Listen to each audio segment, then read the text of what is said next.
Top 5 ways Michigan built a champion. Usually, I don't think I recapped, Georgia in the same way. But it is Michigan's a little bit unique in the modern era of college football, because none of these classes were top 5. Like they did it.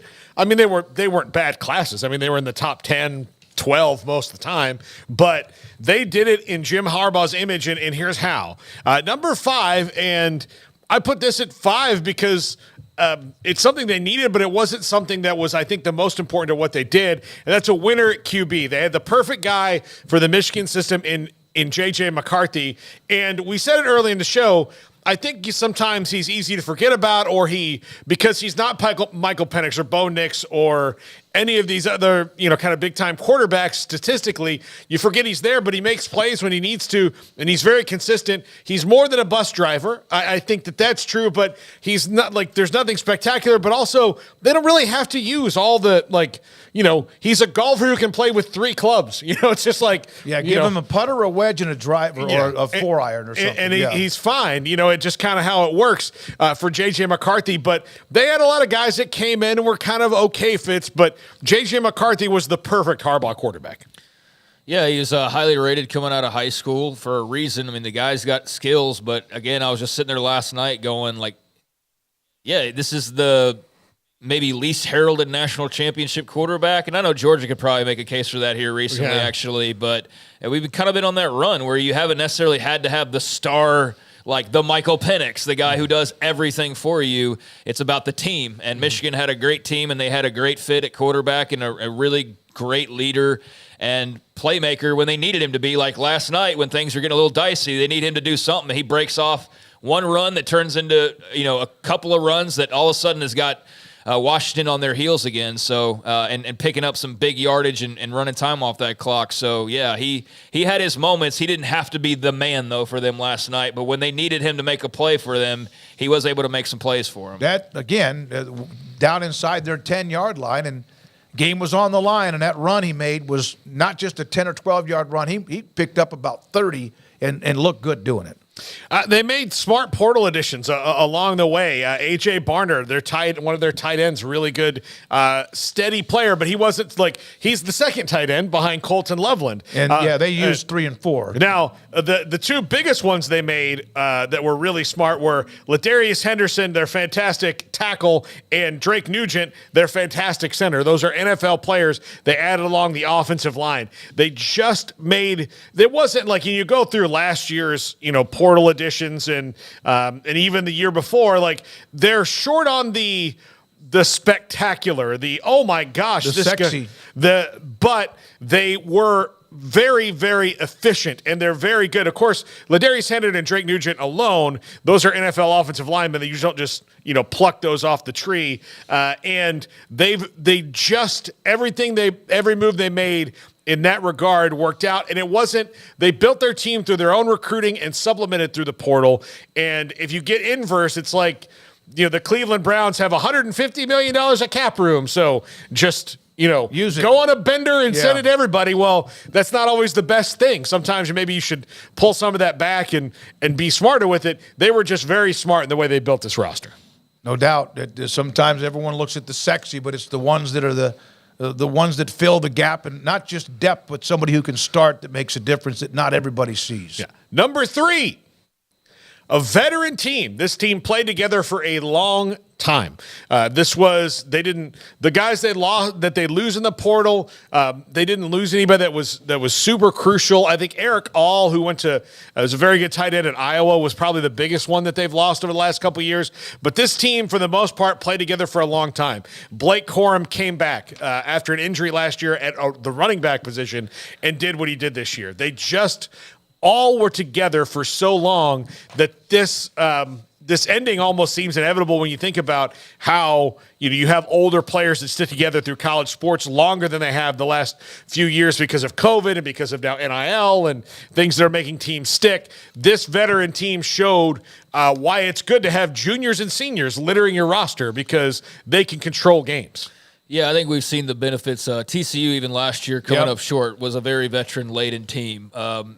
Baylor, a couple years back, very veteran-laden team, and I'm not talking national titles, obviously, but I'm talking about conference championships, and we can go down the line. Finished number 5 in the country, Yeah, I mean, they finished top 5 that year. TCU obviously was national runner-up. But, yeah, the older and more, I guess, experienced you are is going to be a huge benefit. And I do wonder, in watching them last night, and I saw this posed by just someone completely random that I came across skimming through Twitter, but I was thinking the same thing a week or so ago, and just thinking about college football in the future of with NIL, and there's even talks about like raising the scholarship limits and all the things that are going in favor of just how much are people going to now be stacking depth as much as humanly possible to replicate what a Michigan was able to do, because you're like not necessarily the sexy wide receiver, but just solid deep and experienced and all of those things. And that's what seems to be paying off in this era, is being deep and experienced and aged and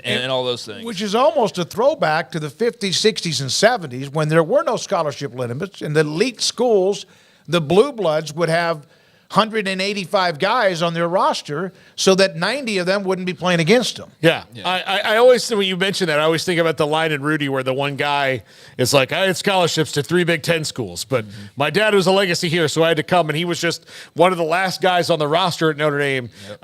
He had a scholarship, but he was barely more important than Rudy was.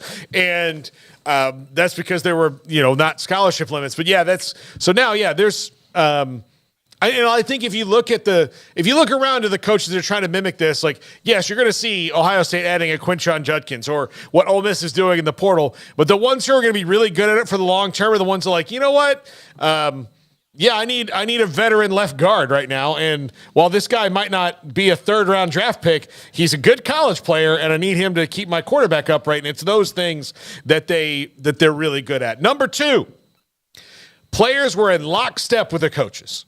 At no point did the chemistry on this team ever waver, and this team had some off-field issues of their own making, of the coaching staff's own making. Connor Stallions, whatever you think about it, was of Jim Harbaugh's making. I mean, this was a decision that they made to bring this stalker in and let him do what he did, and however that works out and ends it, it could have been a terrible distraction to this team. And instead of letting it distract them, they used that as fuel, as like, oh, you think we're only good because we know what's coming? Well, guess what? Here's what we're going to do. Now, I do think this. I think the thing that's going to bother me the most about it is, was there a game when they had all that information that maybe they didn't start out as well, that a team that would have had it would have maybe lost? Maybe. That's where it sticks to me. But for the most part, I don't like it, but I'm more impressed with the fact that they were able to overcome it and move through in the way that they were, especially from the players. McCarthy's numbers dropped at the end of the year, but my God, they also faced Penn State, Michigan, and others, Alabama, at the end of the year. I'm not so sure in the end that the drama did not invigorate, galvanize. There's that word. I think somebody used it yesterday. Galvanize them. Because there was never any kind of leakage. You never really saw any kind of oil, they're leaking oil at any time. Even when they were pushed, I thought they did incredibly well. Yeah, I'm pretty sure that when all that was happening, I was of the opinion of, well, of course teams are cheating. I mean, that's kind of what I felt like, because it's college football. You mean to tell me that somebody's looking to get an advantage? Oh my God, I can't believe it. In college football, no way. So I wasn't surprised by the fact that there was something potentially going on. But, to their critics, I mean, they did go down that stretch. Harbaugh served a suspension, and they kept on winning. And so that's all you could do from their standpoint, and that's what they did. And so, everybody, whoever wants to say, can say whatever they want to say. But Michigan's going to be next to 2023 national champions in football for the remainder of time, and there's not going to be an asterisk. There's not going to be a Reggie Bush USC 04. There's not going to be any of that. I mean, as far as we can tell, unless there's some super smoking gun, but at this point you would have heard about that. So yeah, I mean, there will be naysayers, but I feel like there is, even for teams who do it. Like, there's teams that, even with Georgia last year, yeah, but they, so that's going to be part of the deal, and I don't think Michigan fans are too worried about that, and nor should they be, really, after last night. No. And number 1, the best offensive and defensive line combo in America. That's how you do it. They were very, again, veteran laden. Look, I guess Mason Graham's coming back next year. I mean, they're going to lose Chris Jenkins, but they lost Mozzie Smith and didn't miss a step. So their building up front has been second to none, and that is good old school Michigan football that they did, and they were just so dominant up front. And again, without, they didn't have a, Dallas Turner or Jared Verse type pass rusher that was racking up sacks. It's just, they just stuffed you every time. And it was like they got their hands on you, and I know offensive line, but they got on, you were like Velcro. They just beat you up, and it wasn't always flawless, but it was impressive. Well, they left Washington limping out of that building last night. At least their star quarterback. They left him dinged up and bruised up. And yeah, when they got their hands on you, they brought you down. There wasn't missed tackles or there was a very solid football team and very well coached. As much as people want to hate to hear that, but it's true. And that doesn't just assign credit to Harbaugh. It assigns credit to everybody on that staff. I do hate, though, the one part that I will hate about going back to number 2 is if I've kind of avoided the whole Stallions thing ever since it happened. I don't like the whole I don't want any part of that or to entertain any of it or whatever. So I hope it doesn't become a thing where it's like now a goofy oh, here's Connor Stallions. You know what I'm saying? And I don't want them to make a mockery of it because I think that would take away and kind of spit in the face of some of those who did do it the right way or just kind of the way that they went about it. Leave him exit stage left for good from now on. But saw the I guess response. He had a meme or something or a GIF that he put out last night, and I'm going to go back to staying away from that. But it was inevitable there would be a comment of some sort, and they need to move on. Look, the buying tickets and shooting on your cell phone was one thing, but when he's scamming his way on a Central Michigan sideline, that's kind of a new level. But seriously, and he was in the military and then left. I kind of think the military, maybe he's a little nuts. Maybe they don't want him back, but I don't know. He's celebrating last night, though. I'm just saying I don't want him to be a regular part of my entertainment routine when it comes to college football. No thanks. No, it was. I'd rather it. I would rather it not. Let's be just a part of celebrate it. Michigan football and what they did. Mason Smith.